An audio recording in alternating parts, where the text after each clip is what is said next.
கிழக்கினில் தினம் தோன்றும் கதிரானது மறைவதும் பின்பு உதிப்பதும் மரபானது.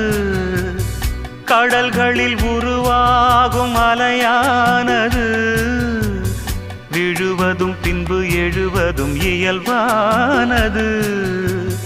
நிலவினை நம்பி இரவுகள் இல்லை, விளக்குகள் காட்டும் வெளிச்சத்தின் எல்லை. ஒரு வாசல் மூடி மறுவாசல் வைப்பான் இறைவன். நலம் வாழ என் நாளும் என் வாழ்த்துக்கள்.